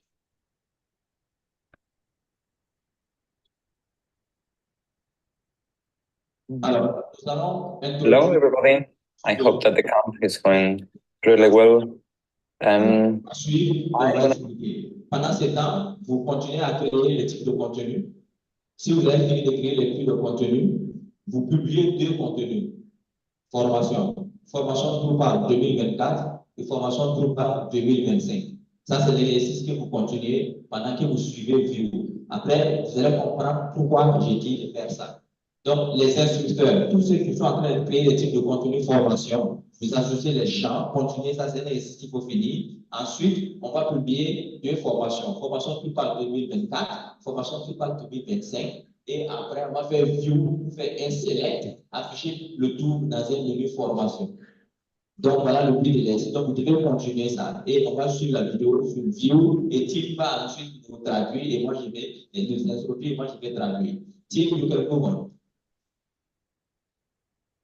I'm going to be doing the next session, which is Introduction to Views. Who am I? You may have seen me in a session earlier, and we're going to talk about the module, we're going to talk about the concept itself. Then we will cover some things of working with views, like the different display options and what can we achieve. We can create pages, blogs, feeds, etc. We will see. And then we will talk a little bit about the views ecosystem, and this means like all the modules out there available in Drupal and related to views. And then we will also do a kind of deep dive into the multiple options. I was going to start listing all the options, but there are ways so many that I just put left column, middle column, right column, and then other, because it was easy to split that way. We'll see it in a little bit. And we talk a little bit about hooks, and then we'll end up the session talking about best practices. And as I did with the other session that was Introduction to Drupal, the basics of Drupal, I'm going to be working with live demos. And actually, I'm going to continue working on the same site that I created on that presentation. So I will be jumping back and forth between slides, the site, the text editor, the terminal, you name it. So bear with me. All right, so let's start. What are views? Sorry, I'm just correcting the capitalization of the slides. So views is the name of a module that is available in Drupal core, and for which we have a lot of documentation. I added the link in the slide, so we can just check this. And there is plenty of documentation. We can see each of those links will offer much more detailed information that I will be able to offer to you in this 1 hour. So views is a core module, but it's funny because it didn't used to be before. So when we were working with Drupal 6, Drupal 7, views was not part of core, and somebody identified a very important need on websites. They started developing this module, and it became so popular. It was so used across pretty much all Drupal sites that it became part of core. It was like that in the sense that we would install Drupal core, and the very next thing that any developer would do was to install views. So they decided to make it now as part of core. So when you download Drupal, this module is available out of the box. As we can see in here, it's not only available out of the box, it's also enabled out of the box, because chances are that your site will need it. So the concept of what this module does is very simple. It fetches content from the database and presents it to the user. So that's the most basic one sentence I can offer you about views, but it explains very well. So it fetches data and it displays it to the user. In more traditional projects, this could be translated. So this is kind of what we achieve with SQL queries when we do a query to the database and then we get data back. Views goes a step further, and it also works on the presentation side of things to the user. So it kind of covers all that part of making a SQL query to the database, interpret that data, and format it in a nice way to the user. We will be using views on Drupal pretty much almost every time that there is a listing. So it could be a list of users that register the site, or it could be a list of blog posts for the day, or it could be a listing of videos, or you name it. It could be testimonials. It could be maybe gallery of images. So that is a listing of images. So as we can see, there are many different uses that we could be using views for in Drupal. Let me pause there. Why don't you try and explain the basics, and then Fran's going to switch into his demo next.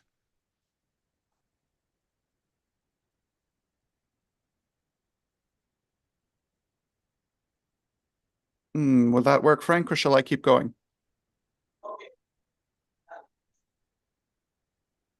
Okay, so we'll explain and we can go. La notion qu'on peut voir, il a dit, c'est la notion de vue. Et les vues vont nous permettre de faire des sélections, en fait, des données qui sont dans notre site web. Si on crée une vue, c'est une requête. On peut dire à la vue, par exemple, va chercher toutes les formations qu'on a fait en 2024 et vient afficher dans telle région. Ça, c'est ce qu'il est en train d'expliquer. Donc, et les vues aussi peuvent utiliser d'autres modules complémentaires pour fonctionner mieux. Ça arrive, on les télécharge, on ajoute et ça apporte plus de souplesse à la vue. Ça permet à la vue de faire des requêtes. En d'autres termes, View dans Drupal, c'est un outil de requête. C'est un outil qui permet de faire des sélections de requêtes. Qui ne sait pas ce que c'est une requête informatique? Lève sa main. OK, une requête informatique, Ça dit quand tu as un ensemble de données, je prends un exemple, tu as enregistré des élèves d'une école. Et tu sais que les élèves d'une école, d'abord, dans une école, il y a plusieurs classes. Donc, quand tu enregistres les élèves d'une école, ce qui est intéressant, il faut les catégoriser par classe d'abord. 6e, 5e, jusqu'à... Voilà. Maintenant, quand tu crées ça, c'est intéressant aussi de les catégoriser par sexe. En classe de 6e, il y a des élèves féminins et masculins. Et puis, c'est important aussi d'avoir leur âge. Maintenant, la requête, c'est quand tu vas dire, quelqu'un vient te dire, tu t'appelles comment? Hein?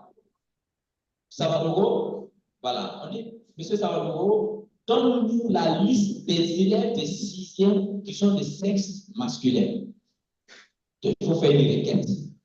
Il faut écrire un code qui va aller chercher l'ensemble des élèves dans la base de données qui sont de sexe masculin et venir afficher.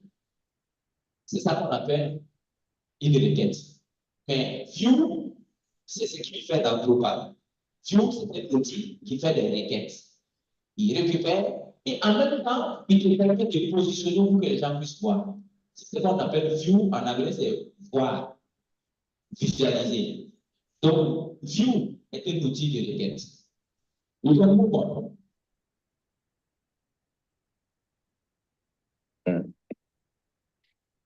Actually, I'm going to do that. I'm going to first open one existing view. I think one of a good example could be this people view. Okay, and then we can see, so this is, once you open views by default, this is what you will see. There's a lot to take in, so don't feel overwhelmed by it. It takes some time getting used to. But it's also relatively easy to understand, okay? The form is divided in 3 columns. One of them is collapsed by default because it might be that you don't need it. Then we have many other options, left and right. And then we have contextual menus over here. And then we have the displays. And then once we do changes, we can go and save it. We have the preview section. Okay, so we can see that we can maybe play with it. And we don't need to save. We can just preview the changes in here. So as a quick example, I'm just gonna do what I said. I'm gonna offer the email column in here. So I can just say, okay, let's just use the email for the user. I'm gonna go with defaults for now, just because all I'm trying to do is show things. And then we can see that the email is now being shown. I don't like it in there, so I'm just gonna move it somewhere else. So I click on rearrange, and I'm just gonna move it right after the username. And now I can see it in here. Okay, that is great. But when I was working on it, I saw that email was in here already, but it was somehow hidden. So it seems that the field was already existing. I'm just gonna unhide it and see what happens. Now I can see this duplicated. I don't need both. So what I'm going to do, I'm gonna remove the one that I created, which is this one. And then I'm gonna use the one that was already in there. It was hidden. I'm just gonna show it. I'm gonna create a label for it, which is email. So as you have seen, I have played a little bit. I changed a few things. Then I did some changes. I didn't like them. But then now I have everything in a state where I like it.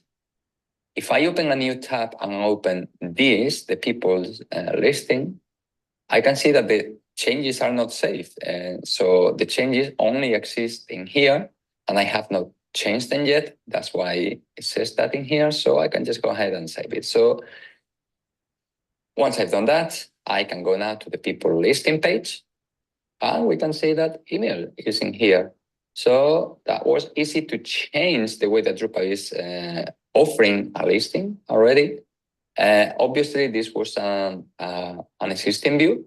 I can go ahead and create a brand new view. And then you will get a kind of form at first. What's the name of the view? what do you want to show in this view? Do you want to show content? Do you want to show users? Do you want to show files? And then just narrow down a little bit more the options that you want. But anyway, I just wanted to do a very quick example in here. I'm going to go back to the same view that I was working on, because I want to talk about the concept of display options. So we can see that in here we have displays and we have the display of page. Okay, so this is the listing of users, and there is a whole page, and I actually can see what's the path of that page. I can even offer a menu link to it. I can have it driven by permissions. But in here, if I click on add, we're going to see that there is way more options. So when we are creating views, we can create full separate pages, but we can also create sections within a page. So there was a session about blogs and regions. So you can create a blog, a brand new blog, or you can create a feed page. So imagine that you want to do an XML feed of the content because you want to do a listing of your content via XML. Okay, so you could do that. In this case, I think I'm gonna play with. Let's just do a quick block. Okay. And then we can see that it has taken a lot of the defaults of what I wanted. So basically, it's taking what was on the page and apply to the block.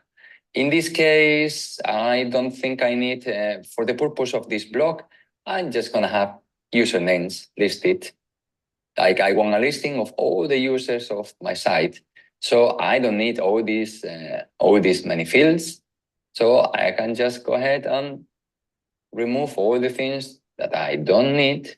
But it is very important when you are working with views and you are working with displays, if you make a change, you need to tell views whether you want that change for all the displays.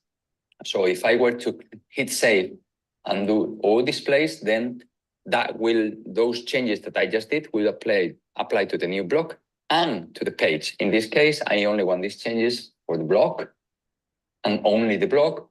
So I can just say apply for this display. And now we can see, okay, it seems that somehow I need something else. It's saying about global combine. Okay, I see that global combine. I don't want any filters for my block. Okay, I just want a listing. So again, I'm just gonna focus on this block and I'm gonna remove these things. I'm just playing with the different options. Now the error message is gone. Now we can see a block with just list usernames. I'm happy with this. So block name, block category, that's about it. So the permissions are inherited. Oh, that is good. If I go to the page, you can see that all the fields that I was displaying, they are still there. And the block that I just created is just here. So I'm just gonna go ahead and save it. Obviously, if I save, that creates a new block, but it doesn't show it anywhere. I need to tell Drupal to show the block. Just for the purpose of this demo, I'm gonna show it in one of the sidebars, like a listing of users. So I'm gonna go to the block layout, and on the content on the sidebar, I'm just gonna put my users block, which, what's going on? Why is it not showing there? So let's see, that's some of the assistants. Oh, sorry. So let's check out why my block is not available. I'm gonna go back to the view. People, we've got block.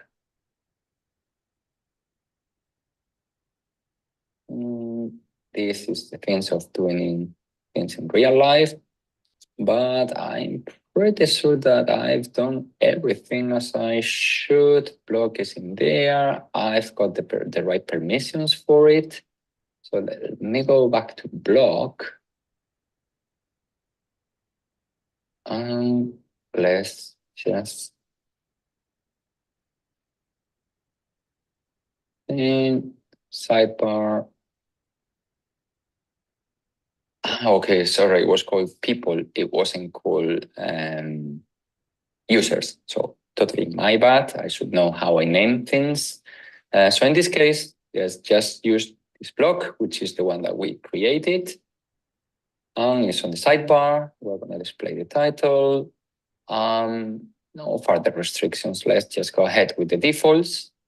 We just want to demo things, so that should be on the sidebar. Click on save. And now if I go back to the homepage, I have here the block that I created. So this is a little bit translation and you Yes, yes. Yes. Alors, quels sont ceux qui ont créé le type de contenu formation et ils ont publié ce que j'ai dit, formation 2024, formation 2025. Par applaudissement, je vais voir. Est-ce que vous avez pu créer le type de contenu formation? Oui. Et vous partez dans content, vous publiez les formations. Est-ce que vous avez pu le faire? Bon, ce n'est pas grave. Maintenant, mais qui a pu créer le type de contenu? Est-ce que tout le monde a pu faire le type de contenu? Mais pourquoi vous ne signalez pas pour qu'on vous aide à faire le type de contenu? C'est simple. J'ai dit, si tu n'as pas pu, tu lèves ta main, quelqu'un va venir, tu dis, moi, je n'ai pas pu faire le type de contenu, on installe. Bon, ce n'est pas grave. On va faire une démonstration. Je vais te montrer ce que c'est que le view et qu'est-ce que le view permet de faire. Alors, pour voir l'ensemble des vues qui sont déjà prédéfinis dans Drupal, tout le monde laisse ce qu'il fait et suit ce que j'ai dit. Vous ne faites rien d'autre, plus rien. Arrêtez tout et suivez ce que j'ai dit et vous faites exactement ce que j'ai dit. Je suis conscient qu'on ne peut pas tout voir en un coup, on ne peut pas vous rendre expert Drupal aujourd'hui, ce n'est pas possible. Mais on peut vous donner le minimum de notions pour la suite. Après cette formation, il y aura un approfondissement pour ceux qui le souhaitent. On va organiser une formation d'approfondissement pour ceux qui le souhaitent de 3 jours. Et vous venez, on fait que la formation Drupal, 3 jours. Quand tu finis dans ça, tu es autonome. Tu peux créer un site, aller voir un commerçant, lui vendre le site. Tu n'as pas besoin, même si tu es médecin, tu peux utiliser Drupal, créer le site et puis manger dedans pendant que tu fais la médecine. Ce n'est pas un problème. Donc, vous allez suivre ce que j'ai dit pour comprendre cette notion de view. Alors, tout de suite, il a dit que view, c'était l'outil de requête. On a expliqué ça. Pour on trouve view, pour voir view, cliquez sur structure. Structure, en français, structure. Cliquez sur le menu structure. Si c'est bon, je continue. Vous allez voir dans la liste, dites-moi le premier élément que vous voyez. Comment, ensuite,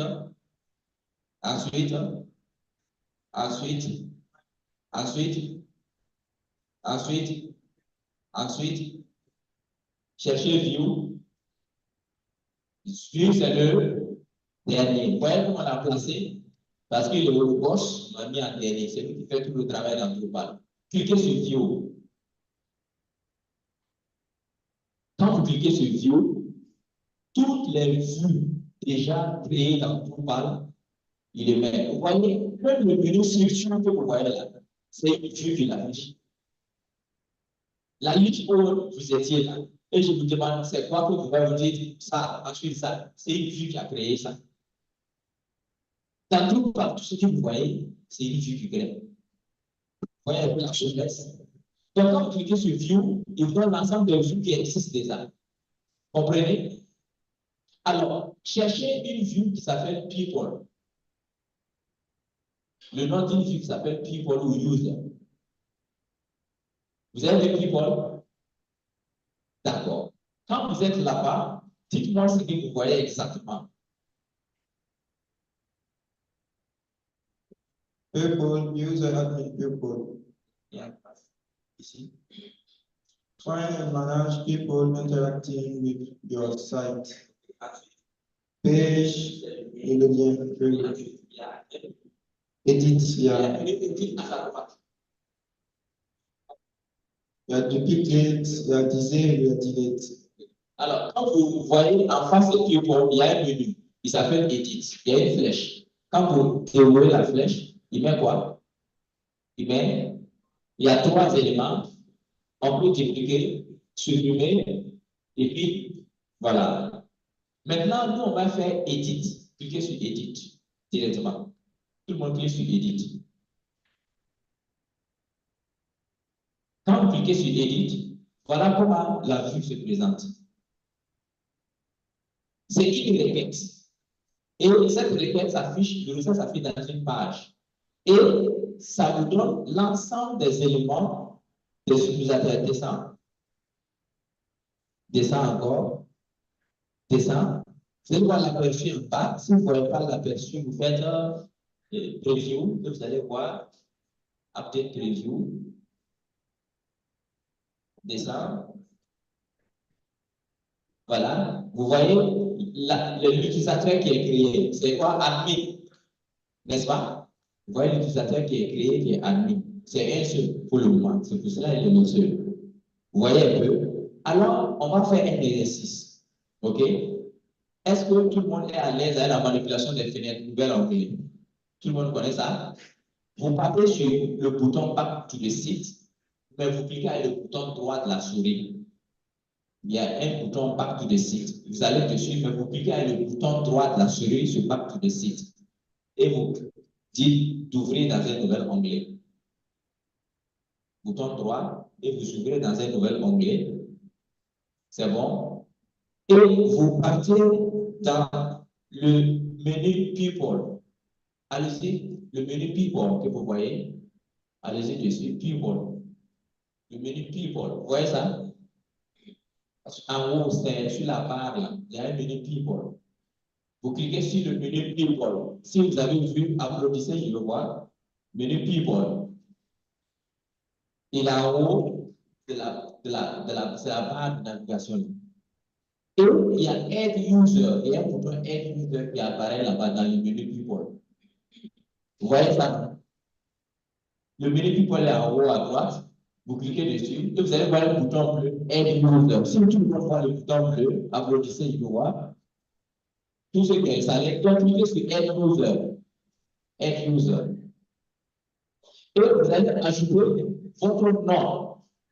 Votre nom comme utilisateur avec votre mail. Si c'est ce que vous avez, mail seulement. Vous mettez un nom, un mail, et le nom de l'utilisateur, mettez votre nom ou votre prénom. Si vous avez déjà fait ça, mettez un autre nom seulement et un autre email, ce n'est pas grave. Le mot de passe, mettez le mot de passe que vous voulez. Ce n'est pas obligé. Un mot de passe, même si vous ne le connaissez plus, ce n'est pas grave. C'est juste un exercice. On va juste ajouter un utilisateur. Voilà, vous confirmez votre mot de passe. Vous pouvez mettre admin comme mot de passe et vous confirmez. Ensuite, le statut, vous pouvez cocher administrateur si vous voulez. Au niveau des rôles administrateur, statut, actif, rôle administrateur, vous laissez la partie image. Donc, actif, c'est bon, rôle administrateur, et vous faites créer un compte. Cliquez sur le bouton créer un compte.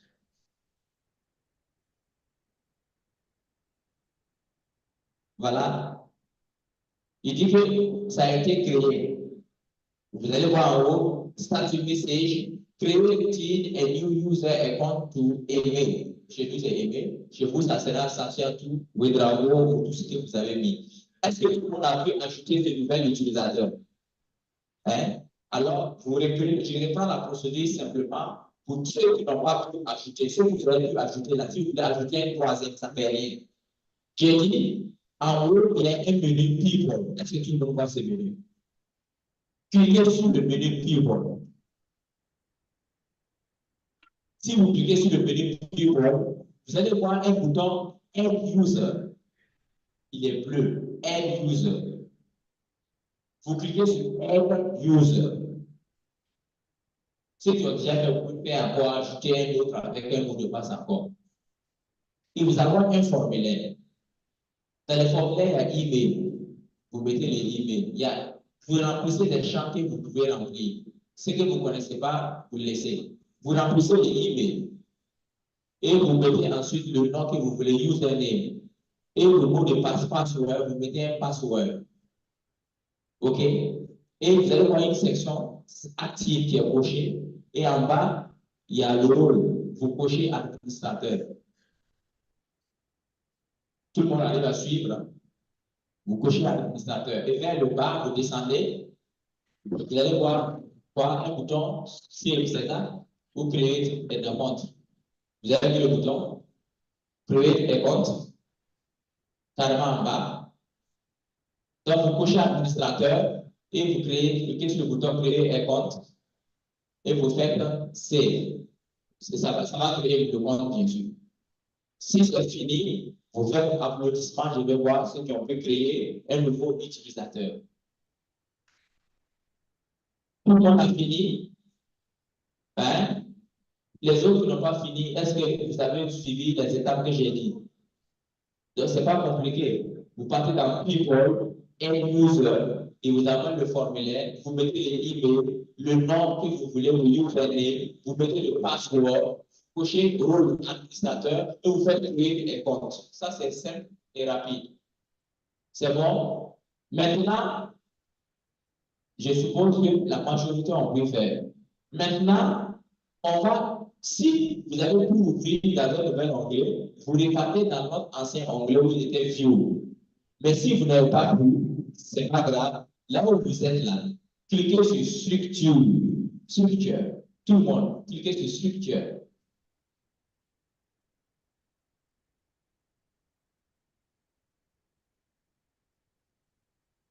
Et vous partez en bas, vous choisissez View. Vous partez en bas, vous choisissez View. Il va afficher la liste des views. Et vous cherchez People. Si vous voyez People, en face, vous cliquez sur Edit. Donc, Structure, View. Vous partez, vous cherchez People dans la liste des views. Si vous voyez People, en face des People, vous cliquez sur Edit. Si tout le monde a pu faire ça par applaudissement, je vais voir. Très bien. Regardez en bas des views là maintenant, la liste. Vous allez voir que ce que vous avez créé là sont ajoutés. Dans l'aperçu en bas. N'est-ce pas? Avant, c'était admin, un seul utilisateur. Vous allez créer qu'il y a au moins 2 utilisateurs. Donc, si c'est bon pour tout le monde par applaudissement, je vais voir. Très bien.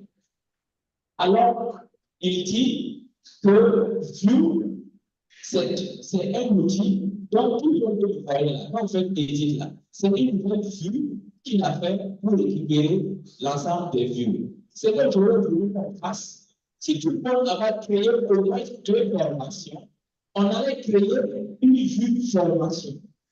Et les gens allaient voir. Mais heureusement, les gens n'ont pas pu créer. Hein? Donc, on va continuer. Et pendant cela, j'insiste, j'ai dit à tous ceux qui sont contrôleurs, assurez-vous que les gens ont créé le type de contenu, formation, et qu'ils ont créé 2 formations. Formation 2024, Drupal 2024, formation Drupal 2025, avec des textes et une image. J'avais dit ça. Hein? Donc, on va continuer. You can move on. Thank you very much. I'm going to talk about the very last section in the presentation for the moment. So in Fran's presentation, we saw this example of a very simple view, a simple listing of usernames placed in the sidebar of the website. But views can be much more complex. They're for views of any kind of content. So if we look back at the Umami Food Magazine demo, you can see how there's these listings of recipes. This is also a view. It is defined and managed in all of the same ways. So I can actually modify the view from here. You see that I can see the same kinds of filters and content information that was there before. And I can make some additional changes to this view. So, among other things, I could adjust or add to the filters. Right now, for example, the content is of type recipe, but I could change it to also include articles, for example. And if I save that change, it'll take a moment. perhaps longer than a moment.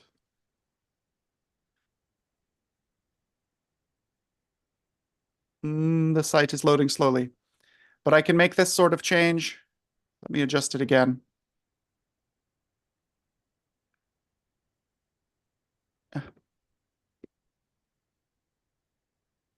Okay. I can do other changes. Notice here that there's a section of text across the top. How would I change that information? Well, there's other sets of settings. So for example, here, there's a global text area. So I could explore recipes at Drupal camp Burkina Faso. I can save this change. I can also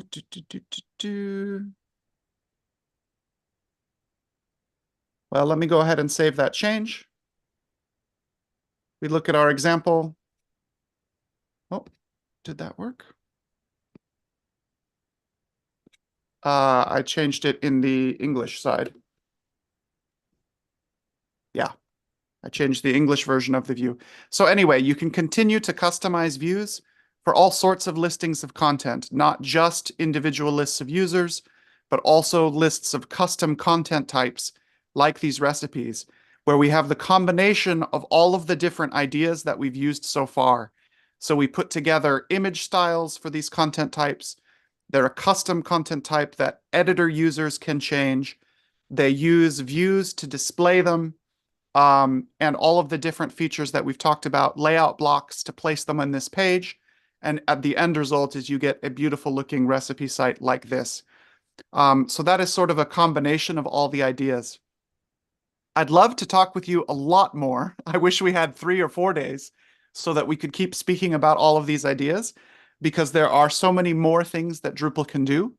But I think this is a powerful foundation for you to work with and to think about as you're moving forward, and to continue to work as a local community to learn more about Drupal and more about what Drupal can do. So Frank, I'll hand it to you to translate, and then I will say, after that, I will say goodbye. Thank you, Tim. Alors, il dit, on aurait pu continuer à parler beaucoup de ça, mais on sait que le temps est limité. Mais il nous dit aussi de continuer localement à former les gens, à aider les gens à continuer dans cette formation. Parce que vu c'est un outil puissant, on fait plein de choses avec, et on aura la chance de continuer dans les autres formations à venir. Mais c'est ce qu'il peut dire comme résumé, comme démonstration qu'il a fait avec cet outil-là. Alors, moi, j'aurais souhaité qu'on puisse juste finir cette partie de ce que nous sommes en train de faire, la formation, on affiche un menu et puis on laisse comme ça. Alors, comme tous ceux qui sont ici, on va clôturer après par, tout le monde va aller sur le site de Drupal.org et va créer son compte Drupal. On va finir par ça. Quand il va finir sa présentation, on va finir par ça. Et ensuite, on va faire la photo de fin. Donc, j'invite tout le monde à faire l'effort. On va rester jusqu'à la fin. Et bon, ça dans quelques minutes, on va se libérer.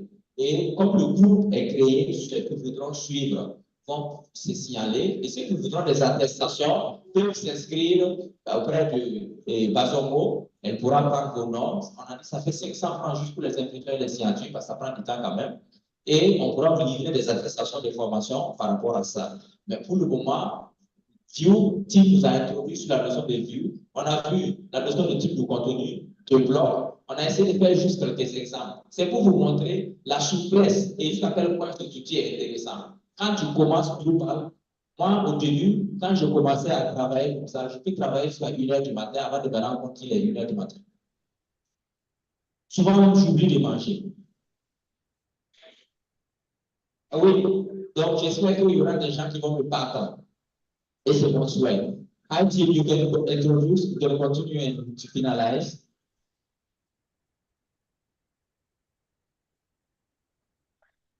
Hi, Tim. Thank you. Thank you very much. So, I just wanted to say at the end of this conference that it was a great pleasure to be here working with you. Thank you very much for inviting me to speak at this event. I'm just so grateful to be here. I'm so grateful to work with you all.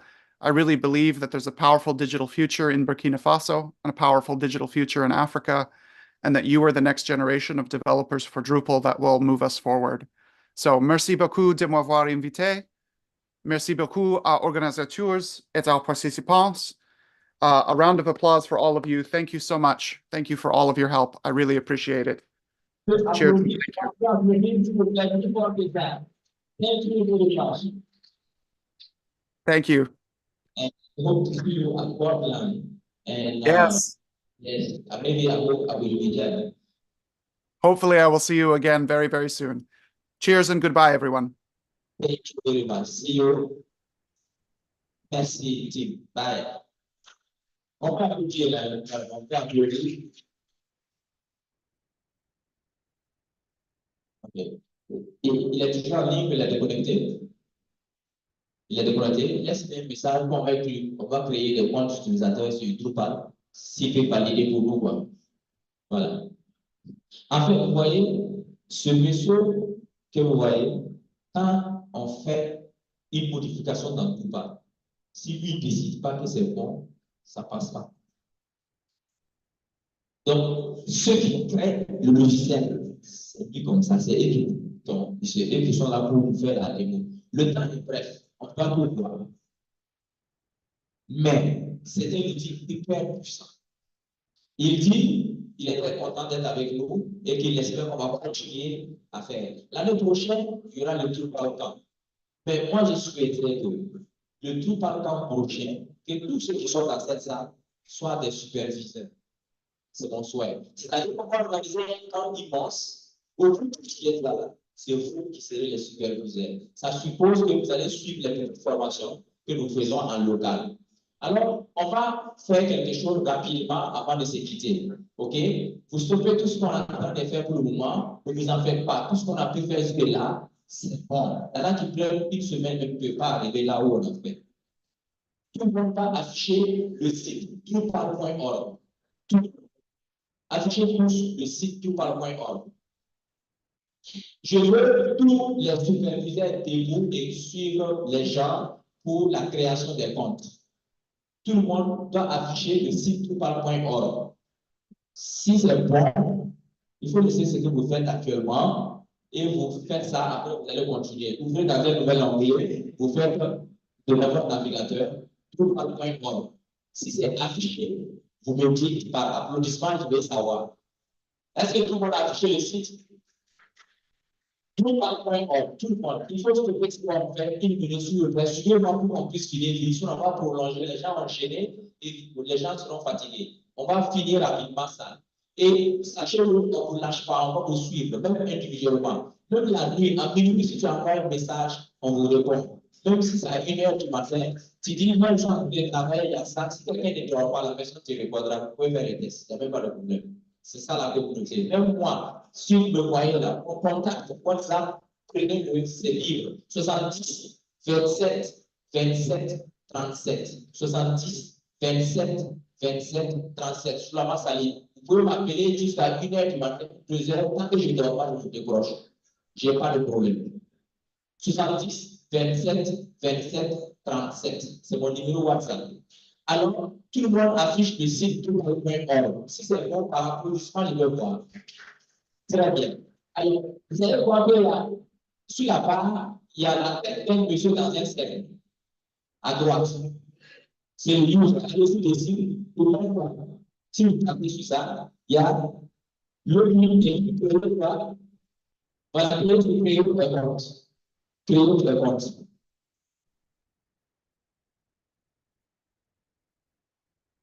Voilà, quand ça va s'afficher, vous allez voir, si tout le monde a pu afficher le formulaire qui est par applaudissement, je vais voir avant de continuer. Très bien. Alors, et user, ça c'est votre compte Drupal. Prenez le soin de vous choisir un pseudonyme. Vous prenez, c'est le pseudonyme que vous voulez. Mettez un pseudonyme en minuscule, de préférence, sans espace. Mais si vous voulez faire des espaces, vous utilisez les traits de 8. Tiret de 8. Par exemple, si je fais Sulama Salif, je fais Sulama tiret de 8. Voilà. C'est bon de combiner votre nom et votre nom pour faire un pseudonyme. Si quelqu'un dans le quartier, on t'a surnommé quelque chose, tu peux utiliser ça aussi. choisissez un pseudonyme. Si vous utilisez un pseudonyme, mettez votre Gmail, c'est sur les comptes Gmail, mettez votre adresse email dans la partie email. Si ce n'est pas Gmail, ce n'est pas grave. Mettez ce que vous avez comme email. J'espère que tout le monde a un email. Mettez votre email. C'est ça. Vous mettez votre email. Ensuite, vous configurez votre email.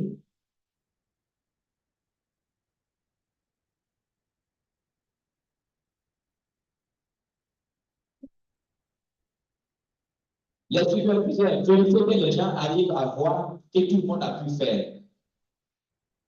Vous configurez votre email. Dans votre username, là, vous choisissez un pseudonyme en fait. Pour que, même si après il dit ça existe, tu peux mettre des chiffres devant ou bien changer. Votre email, vous configurez votre email. Vous choisissez un mot de passe, s'il vous plaît.